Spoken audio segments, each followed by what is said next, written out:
ونعوذ بالله من شرور أنفسنا وسيئات أعمالنا فإنه من يهده الله فلا مضل له ومن يضلل فلا هادي له أشهد أن لا إله إلا الله وحده لا شريك له وأشهد أن محمدا عبده ورسوله اللهم صل وسلم على نبينا محمد وعلى آله وصحبه ومن تبعهم بإحسان إلى يوم الدين. قال رب اشرح لي صدري ويسر لي أمري واحلل عقدة من لساني يفقهوا قولي. أما بعد. Para hadirin kaum muslimin jamaah salat maghrib rahimakumullah. Alhamdulillah, segala puji bagi Allah atas segala karunia dan nikmatnya yang telah diberikan kepada kita. Di antaranya adalah nikmat ketika Allah mengutus utusan terbaik bagi kita, yakni Nabi Muhammad SAW. Kemudian beliau juga menjadi nabi yang dipanggil langsung oleh Allah Subhanahu wa taala, dan kita juga termasuk umat yang mendapatkan perintah sholat, yang mana sholat itu langsung perintahnya bertemu dengan Allah Subhanahu wa taala. Ini merupakan keistimewaan bagi Nabi Muhammad SAW sekaligus keistimewaan bagi umatnya. Oleh sebab itu kita harus mensyukurinya dengan cara banyak-banyak melaksanakan ibadah yang sangat dicintai oleh Rasulullah SAW, yakni sholat. Kedua, salawat dan salam mudah-mudahan selalu tercurahkan kepada Nabi Muhammad SAW yang telah memimpin kita, telah mengajarkan kepada kita bagaimana cara berakidah dan beribadah yang baik dan benar sesuai dengan yang dikehendaki dan diperintahkan oleh Allah Subhanahu wa taala. Para hadirin kaum muslimin rahimakumullah. Sebenarnya tadi siang itu Canteng Matura tok-tokin nih kayak imam. Ai kalau ada yang mati. Jadi setelah ini ada, karena di sana itu isya langsung mulai, jadi sholat isya langsung kita pamit, nanti sholat yang nanti kemudian langsung berangkat. Artinya tidak ada tanya jawab, itu maksudnya. Dan karena yang mati berarti ya, penting kalau orang itu yang yoman kebetulan setelah isya langsung aja. Para hadirin kaum muslimin rahimakumullah, sebelum melanjutkan kajian tentang surah Nabawiyah, ini kita sekarang sudah masuk bulan Rajab. Bulan Rajab itu bagian dari bulan yang dimuliakan oleh Allah. Ashhurul Hurum, bulan yang disucikan oleh Allah, bulan yang diharamkan melakukan perbuatan maksiat dan sangat dianjurkan untuk melakukan perbuatan taat. Artinya taatnya kita tambah, maksiatnya kita kurangi, kalau bisa kita tiadakan. Taat ditambah itu artinya ya, seperti sholatnya, yang ditambah itu sholat sunnahnya. Kalau sholat fardunya tidak usah ditambah lagi, apalagi ditambah rakaatnya, bukan itu maksudnya. Sholat maghrib tetap 3 rakaat, tapi bagi yang tidak sholat sunnah, ba'diyah maupun qabliyahnya, itu dianjurkan untuk sholat. Karena sekarang dilipat gandakan, artinya pahala itu ditambah oleh Allah Subhanahu wa taala karena berada di waktu yang diistimewakan oleh Allah Subhanahu wa taala.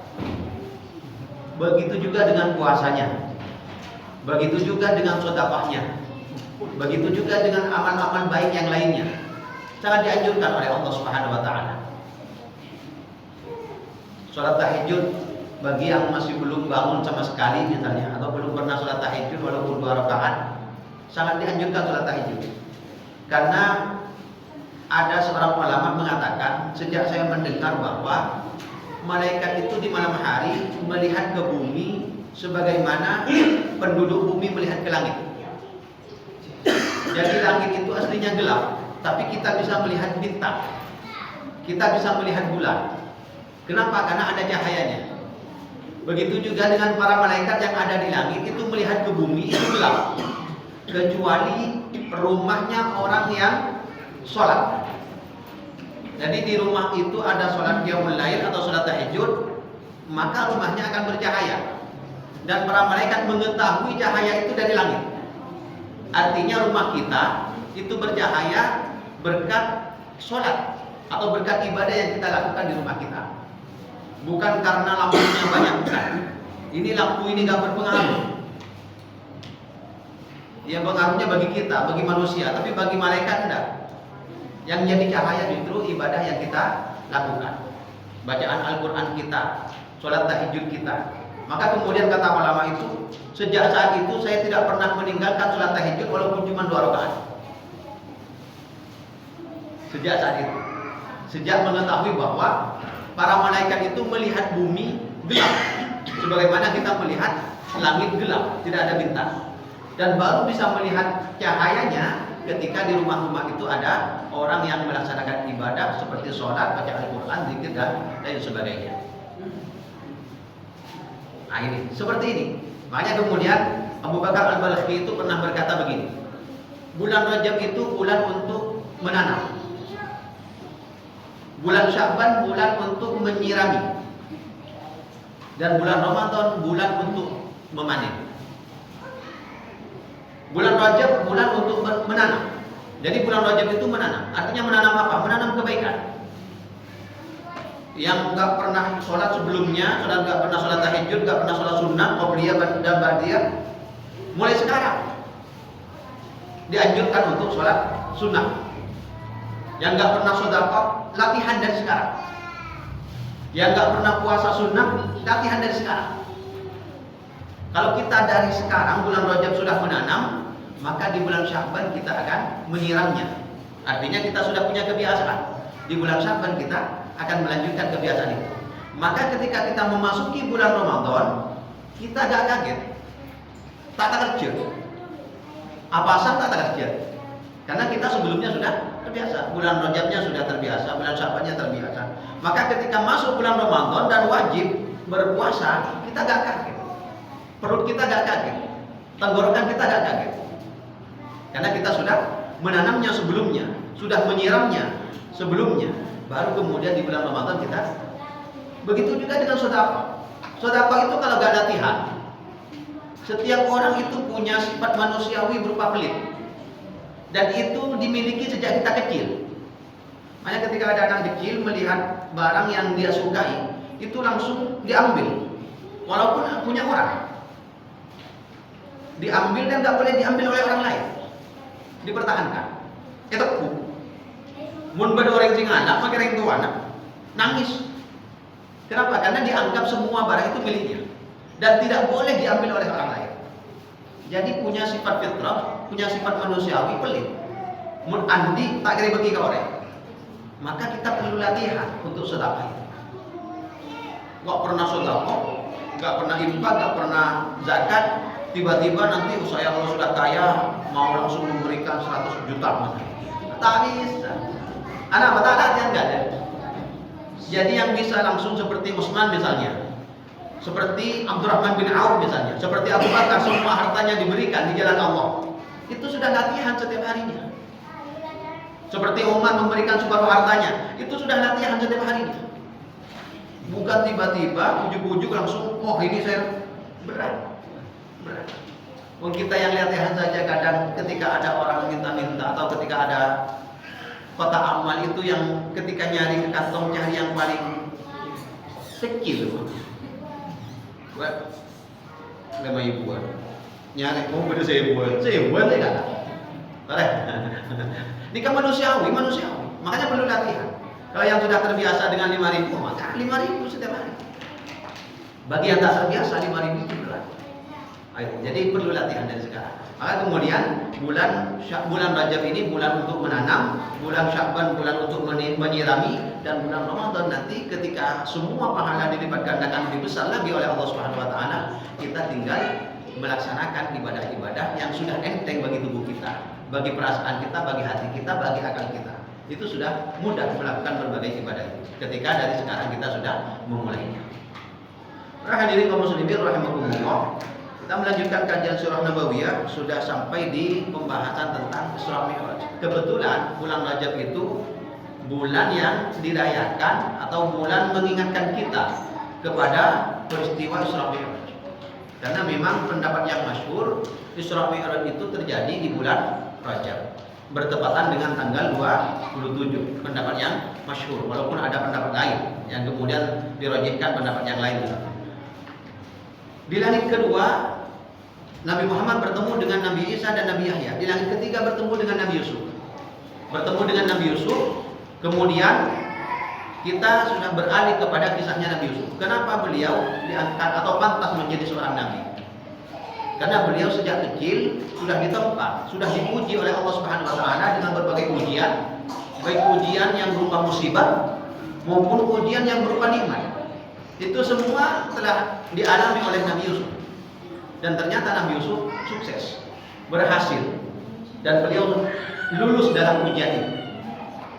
Sebagai seorang pemuda diuji dengan rayuan seorang wanita, sukses beliau. Sebagai seorang anak kecil yang kemudian dimarginalkan atau sama saudara-saudaranya dimusuhi, beliau sukses. Ketika beliau diberi kedudukan berupa menteri, setingkat menteri di Mesir, beliau sukses, tetap menjadi orang baik. Maka kemudian hal ini menjadi hal yang istimewa. Maka kemudian Rasulullah SAW bertemu dengan Nabi Yusuf di langit ketiga ini. Di akhir dari kisah beliau dalam surah Yusuf, merupakan kisah yang paling panjang. Beliau sebagian ayatnya sudah dibahas sebelumnya.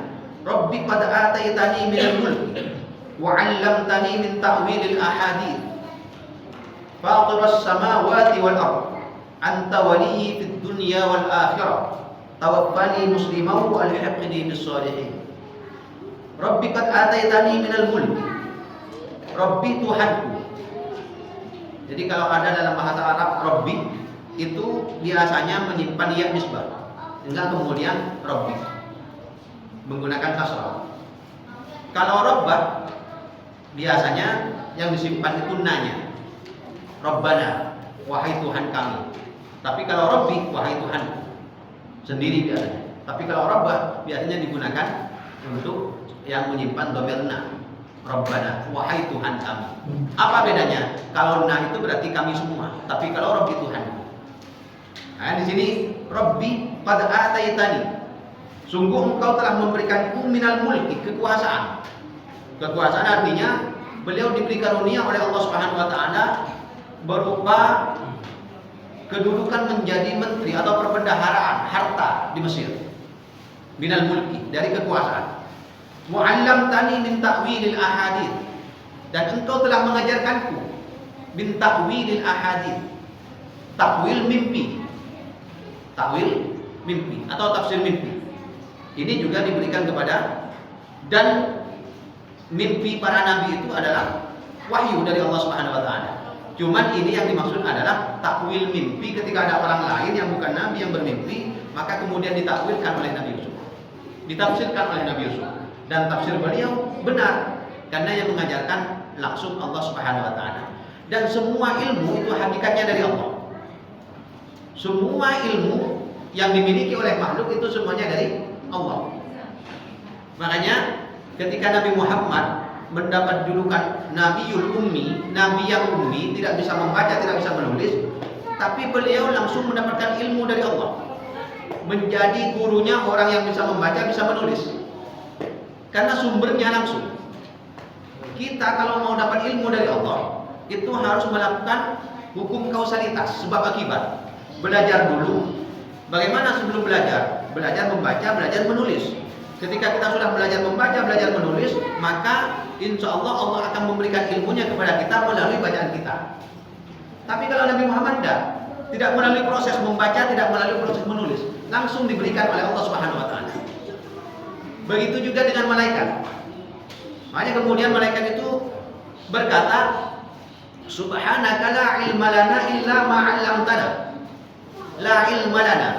Tidak ada ilmu. Kami tidak bisa memiliki ilmu, kata malaikat. Illa ma 'allamtana. Kecuali ilmu yang Engkau berikan kepada kami, yang Engkau ajarkan kepada kami. Dan hakikatnya ilmu manusia itu semuanya dari Allah Subhanahu wa taala. Karena yang mengajarkan manusia pertama itu Allah Subhanahu wa taala.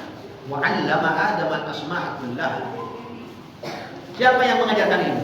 Allah kepada manusia. Kemudian oleh Nabi Adam turun temurun kepada anaknya terus kepada cucunya, terus sampai kepada kita. Jadi ilmu yang ada sekarang yang kita temukan itu asal muasalnya atau asal mulanya dari Allah Subhanahu wa taala.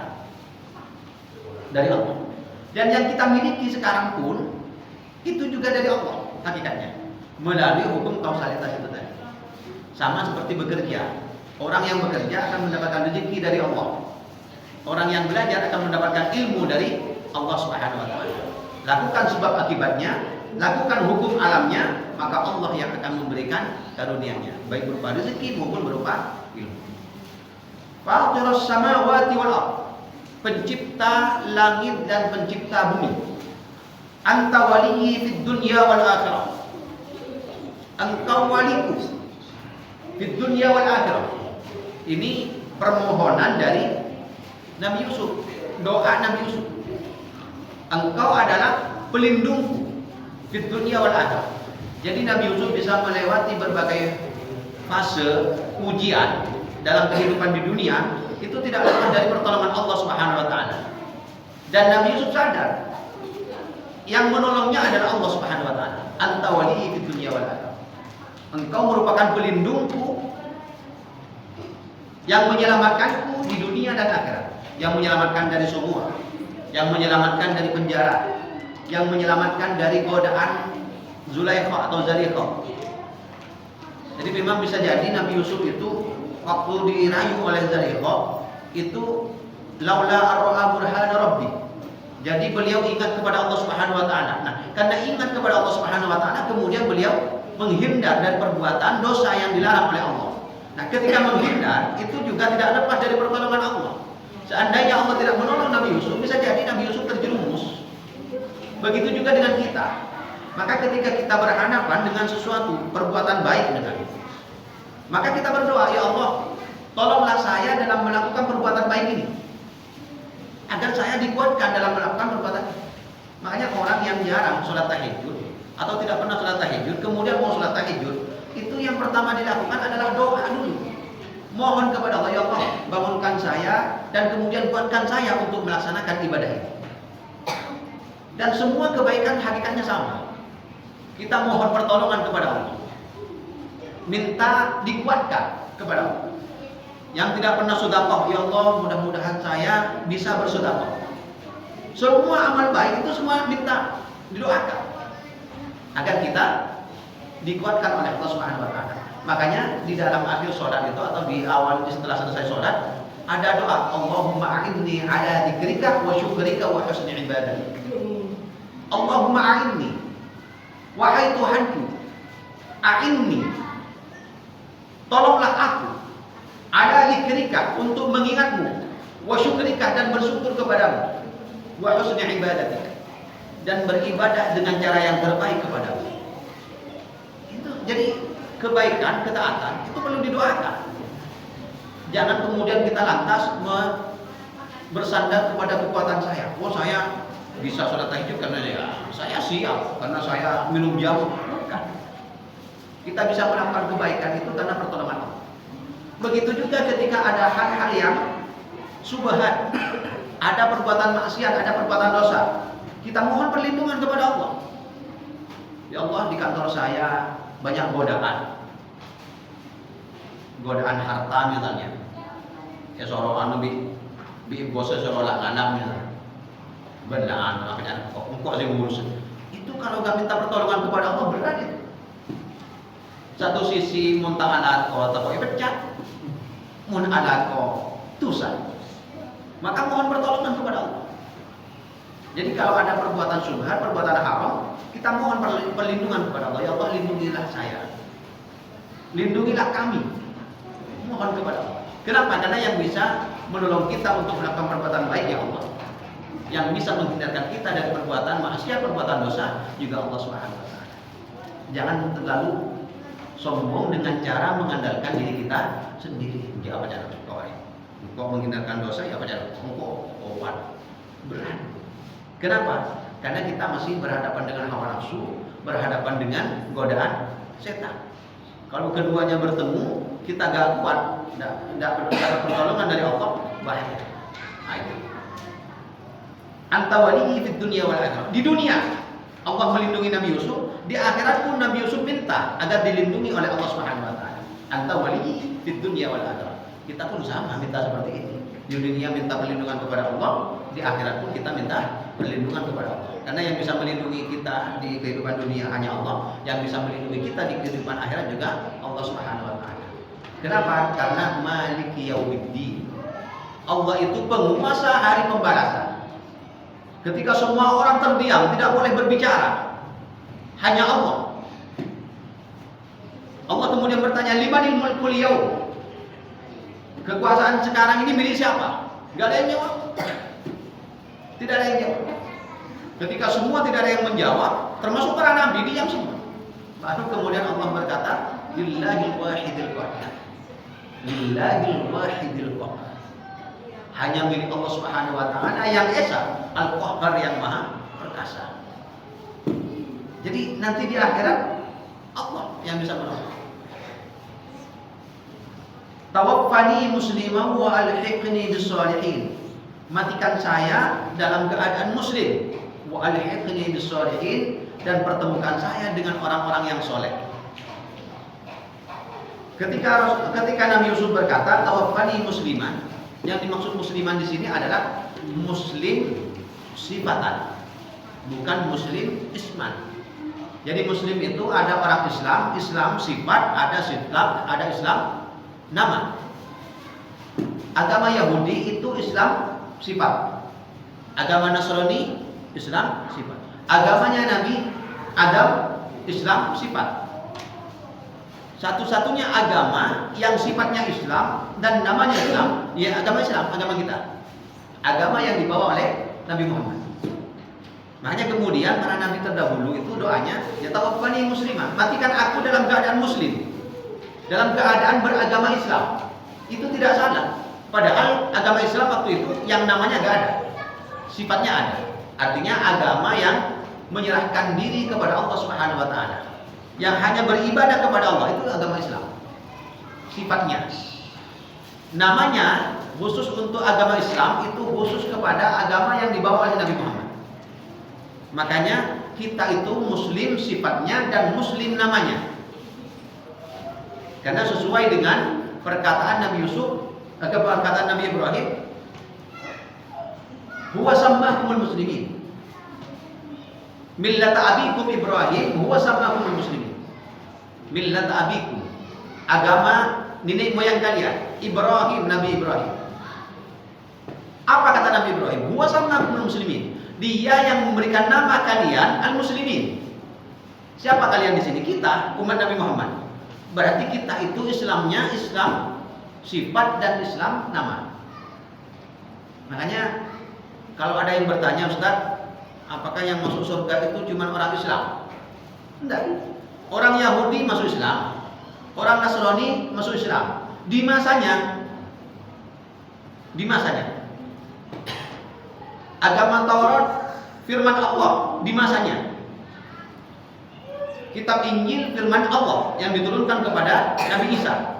Tapi kemudian dalam perjalanan waktu, dalam perjalanan sejarah dirubah oleh umatnya. Maka ada yang tetap firman Allah, ada yang sudah bercampur dengan perkataan Nabi Isa, perkataan Nabi Musa, perkataan dari agamawan orang-orang Nasrani maupun orang Yahudi. Nah, sama-sama masuk surga, sama-sama bisa masuk surga sebelum datang agama Islam. Setelah datang agama Islam, baru kemudian semua agama itu dinasa, diganti dengan agama Islam. Maka kalau tetap ada orang agama Yahudi, agama Nasrani di masanya Nabi Muhammad dan sampai sekarang mereka tetap mempertahankan agama mereka, ajaran mereka, maka mereka tidak masuk surga. Mereka termasuk orang kafir. Dalam surah Al-Bayyinah dijelaskan, lam yakunil ladzina kafaru min ahlil kitabi wal musyrikin munfakkin hatta ta'tiyahum. Lam yakunil ladzina kafaru. Jadi yang dimaksud orang kafir siapa? Bisa jadi orang musyrik, bisa jadi ahli kitab. Jadi ahli kitab masuk golongan, padahal ahli kitab ini ahli Taurat, ahli Injil. Kenapa? Karena sudah datang agama Islam, agama yang dibawa oleh Nabi Muhammad SAW. Makanya dalam firman Allah disebutkan inna dina indallahil Islam. Sesungguhnya agama yang sah, yang benar di sisi Allah al-Islam. Islam sifat, Islam nama. Itu yang dimaksud. Wa may yabtaghi ghairal islami dinan fala yuqbala minhu wa huwa bil akhirati minal khasirin. Orang yang mengambil agama selain agama Islam, fala yuqbala minhu, maka tidak akan diterima dari orang itu oleh Allah Subhanahu wa taala. Wa huwa bil akhirati minal khasirin. Dan di akhirat dia termasuk orang-orang yang merugi. Maka kemudian Nabi Yusuf berdoa, tawaffani musliman. Itu bukan kemudian Nabi Yusuf minta dijadikan seperti menjadi umatnya Nabi Muhammad, bukan. Tapi menjadi orang Islam yang sifatnya Islam. Artinya orang yang menyerahkan diri kepada Allah Subhanahu wa taala. Bolehkah kita minta mati kepada Allah Subhanahu wa taala sebagaimana yang diucapkan oleh Nabi Yusuf ini? Kita kalau menghadapi musibah dalam ajaran agama kita, ajaran agama Nabi Muhammad, tidak diperbolehkan minta mati. Bodoh orang sakit, ada arbat, sementara kalau dokter kantor lagi ada di arbat pun, lagi aki begini, lagi bermulai beri apa biasa betah. Kalau seperti ini kan biasanya putus asa. Kemudian dibawa ke Surabaya, ternyata sama. Ini penyakit yang belum ada obatnya. Kesehatan sudah berkata seperti itu, dokter sudah berkata seperti itu. Maka kemudian orang itu karena tersiksa dengan sakitnya berdoa, ya Allah matikan saya. Itu tidak boleh. Dalam ajaran Islam tidak boleh. Tidak boleh. Kalaupun memang terpaksa berdoa, itu berdoa, ya Allah kalau memang hidup itu in kanatil hayatu khairan li, atau maka kanatil hayatu khairan li, kalau memang hidup itu lebih baik bagi saya, maka hidupkan saya. Ahyini maka kanatil hayatu khairan li. Ya Allah hidupkan saya kalau memang hidup itu lebih baik bagi saya. Dan matikan saya kalau memang mati itu terbaik bagi saya. Yang boleh seperti itu. Tapi mau langsung minta mati tak boleh. Ya Allah matikan saya, Allah tak apa cadalim ya tak. Tak boleh. Tak boleh. Makanya orang bunuh diri karena sakit itu tidak boleh. Bunuh dirinya tetap tidak boleh. Minta pun doanya juga tidak boleh. Hanya ketika Rasulullah dengan para sahabat itu, kemudian Rasulullah bercerita tentang alam akhirat. Maka kemudian Sa'ad bin Abi Waqqas itu minta, ya Allah matikan saya dari saking keroma ke akhirat. Ditegur oleh Rasulullah, kamu minta mati sedangkan saya masih ada di dekat kamu. Kamu minta mati sementara saya masih ada bersama kamu. Artinya apa? Bagi kita itu lebih baik hidup dengan banyak amal daripada cepat mati. Daripada cepat mati. Makanya ya tidak boleh kita doa minta mati. Kalaupun boleh ya yang tadi minta, ya Allah kalau memang hidup itu lebih baik bagi saya, hidupkan saya. Tapi kalau memang mati lebih baik bagi saya, matikan saya. Itu doa yang terbaik ketika ada orang terkena musibah atau terkena penyakit yang tidak ada obatnya, sementara dia tersiksa dengan penyakit itu, atau menghadapi musibah yang lain.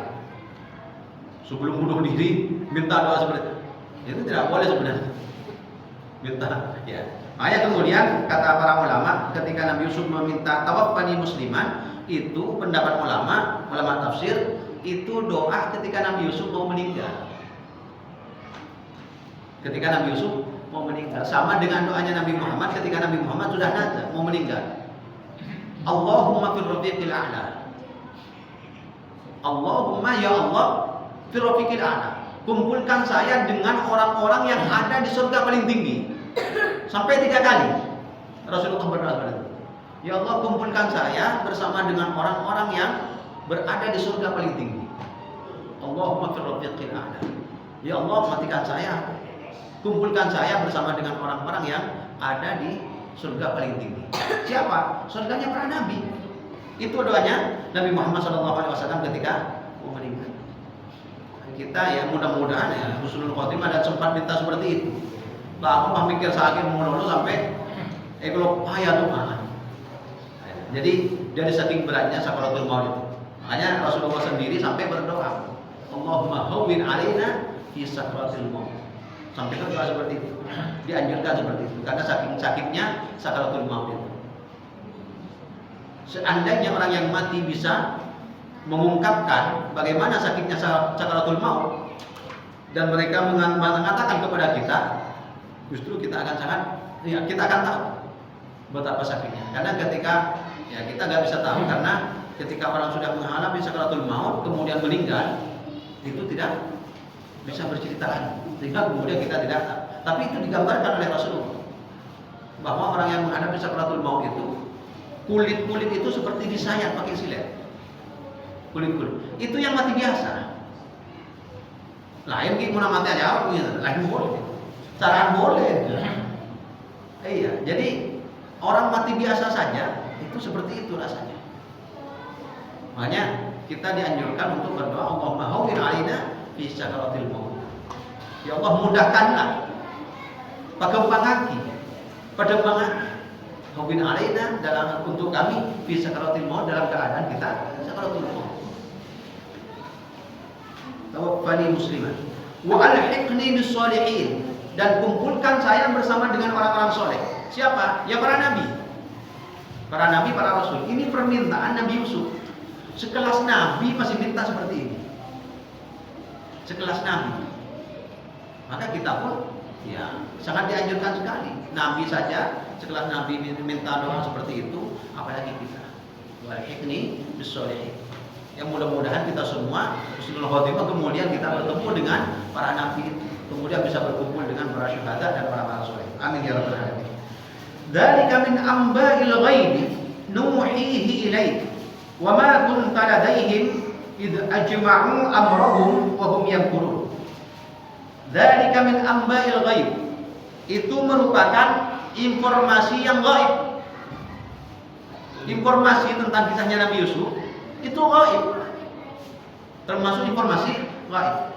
Nuhihi ilaik, yang kami wahyukan kepadamu. Ini kisah tentang Nabi Yusuf. Seandainya bukan wahyu dari Allah, tidak disebutkan di dalam Al-Quran, tidak diwahyukan oleh Allah kepada Nabi Muhammad, Nabi Muhammad tidak tahu. Walaupun ada kisah tentang para nabi di kitab-kitab yang lain, Taurat dan Injil, itu sudah banyak yang dirubah.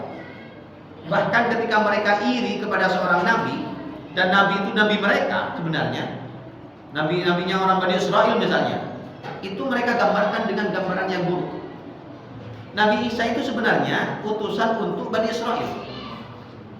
Tapi karena kemudian mereka menganggap Nabi Isa itu membangkang, melakukan bid'ah terhadap agama Yahudi, maka kemudian Nabi Isa dianggap sebagai anak zina. Ibunya dianggap sebagai pezina. Nabi Daud difitnah. Banyak nabi yang difitnah.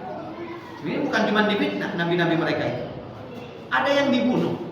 Nabi Zakaria dibunuh. Nabinya dibunuh, apalagi cuma orang biasanya. Nabi Musa pernah difitnah, nabinya difitnah. Ini makanya kemudian kalau ada kisah-kisah yang disebutkan atau yang sering disebut dengan kisah Israiliyat, nggak bisa kemudian kita membenarkan itu. Kita ngambil dari mana? Ngambil dari Al-Quran. Jadi kisah Nabi Yusuf tentang kisahnya dengan Zaliqah, walaupun ada kisah seperti itu ya benar. Kisahnya anak muda dengan seorang perempuan, ya benar. Tapi kemudian tidak lantas kita mengatakan, oh Al-Quran nggak mungkin lah, Al-Quran bukan suci, nggak mungkin Al-Quran memuat kisah tentang orang yang berselingkuh seperti itu. Nggak bisa. Ada sebagian Syiah yang menolak surah Yusuf ini karena dianggap surah Yusuf ini surah percintaan, surah antara laki-laki dengan perempuan. Itu dianggap itu mengganggu kesucian Al-Quran. Ya tidak demikian juga. Kalau memang sudah disebutkan oleh Al-Quran, kita percaya semua yang ada di Al-Quran ini benar-benar dari Rasulullah, dan Rasulullah dari malaikat Jibril dari Allah Subhanahu wa taala. Dzalika min amba'il ghaibi nuhihi ilaik. Kami wahyukan kepadamu. Wa ma kunta ladaihim, dan kamu tidak bersama mereka. Id ajma'u amrohum, ketika mereka mengurus masalah itu. Yani masalah apa? Masalahnya Nabi Yusuf yang mau dilemparkan ke dalam sumur. Jadi Nabi Muhammad, kata Allah Subhanahu wa taala, kamu tidak bersama dengan saudara-saudaranya Nabi Yusuf yang merencanakan bagaimana untuk menghilangkan atau untuk menjauhkan Nabi Yusuf dari Nabi Yakub. Kamu tidak bersama dengan mereka. Wa ma kunta ladaihim id ajma'u, ketika mereka berkumpul, wa hum yamkurun, dan mereka makar melakukan perbuatan yang dilarang oleh Allah Subhanahu wa taala. Tapi Nabi Muhammad tahu kisahnya. Dari mana? Dari Allah Subhanahu wa taala. Nah, ketika dari Allah maka berarti informasi itu benar. Wa ma aktsarun nasi walau harasta bimu'minin. Dan kebanyakan orang itu tidak akan beriman walaupun kamu sangat menginginkannya. Ini bagian dari bagaimana mengambil hikmah, mengambil pelajaran dari kisah-kisah Nabi terdahulu. Jadi kisah-kisah yang disebutkan di dalam Al-Quran itu memang bukan, ya tidak sama dengan buku-buku sejarah yang lain. Yang sangat dipentingkan adalah bagaimana kita bisa mengambil pelajaran, bisa mengambil hikmah dari kisah-kisah yang telah terjadi di zaman dahulu. Dan kisah-kisah ini walaupun disebutkan di dalam Al-Quran dan tidak ada di dalam kitab-kitab sejarah yang lain, berarti kita harus meyakini bahwa yang ada dalam Al-Quran itu benar.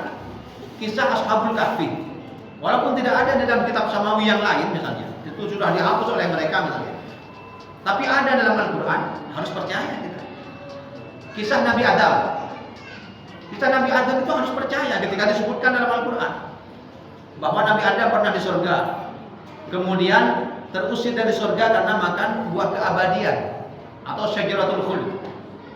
Itu harus percaya kita. Tapi kan bagaimana kita percaya sementara kita itu nggak bisa diteliti? Siapa yang mau meneliti Nabi Adam di surga? Gak ada orang yang mau meneliti. Siapa yang mau meneliti manusia misalnya? Mau meneliti tentang iblis di surga? Ya gak bisa. Untuk yang seperti itu, untuk hal-hal gaib seperti itu, informasinya dari Allah. Yang kita cari adalah validitas dari Al-Quran ini. Benarkah Al-Quran berkata demikian? Kalau benar berarti sudah yakin kita. Oh berarti benar seperti itu. Gak usah diteliti. Alam kubur misalnya, ada orang gak percaya dengan alam kubur, mengadakan penelitian. Siapa yang mau mengadakan penelitian ke alam kubur? Karena ketika dia masuk ke alam kubur, kan bisa kembali lagi ke alam dunia. Kalau cuma ke kuburan, ngali kubur itu beda, itu kuburan. Bodoh orang ngali kubur, kemudian dia tutup di atas, itu kuburan. Ketika dia masih belum mati, berarti dia belum masuk alam kubur. Kengeng dalam kuburan. Ulama-ulama zaman dahulu biasa seperti itu. Mereka kalau mau ingat mati, itu kalau malam, itu di dekat rumahnya, di dalam rumahnya ada gali lubang yang menghadap ke kiblat. Kemudian sholat di tempat itu, zikir di tempat itu. Dia membayangkan ibadat di dalam alam kubur, sambil membayangkan besok nanti kalau saya mati, saya akan berada di dalam kubur. Gelap itu. Tak takut Ustaz, masih tak ada. Di Arab itu ada, tak ada di Indonesia. Mana Indonesia kan nih sekali pada film hantu gitu.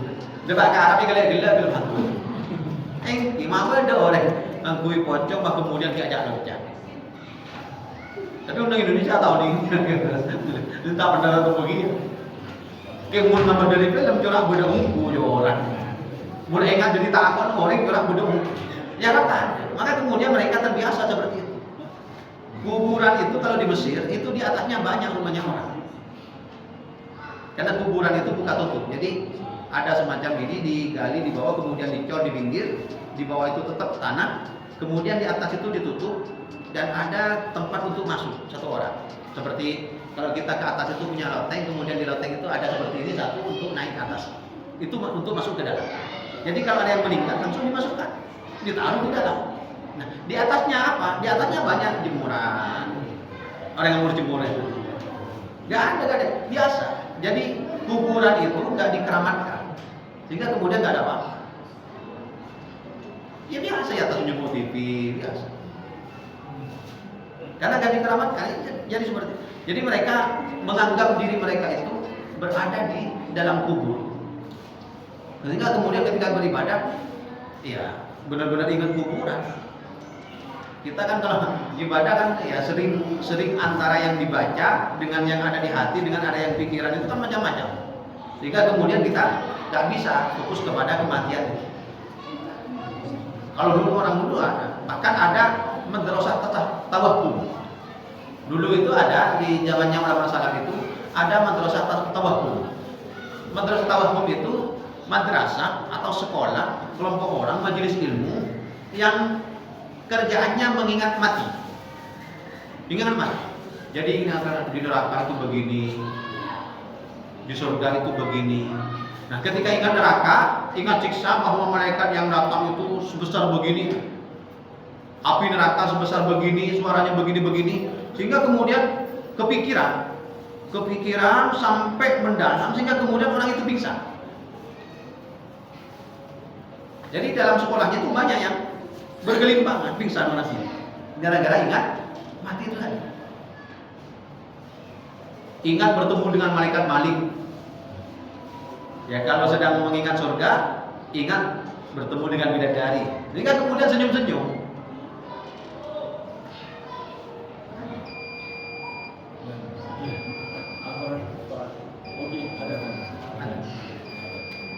Ya mudah-mudahan kita sudah sampai di akhir dari kisah Nabi Yusuf dalam Al-Quran ini. Mudah-mudahan kita bisa mengambil banyak ibrah dari beliau dan kemudian bisa mempraktekannya dalam kehidupan sehari-hari. Amin ya rabbal alamin. Terima kasih atas perhatian. Mohon maaf atas segala kekurangan. Ihdinas shiratal mustaqim. Wassalamualaikum warahmatullahi wabarakatuh. Allahu Akbar. Allahu Akbar. Allah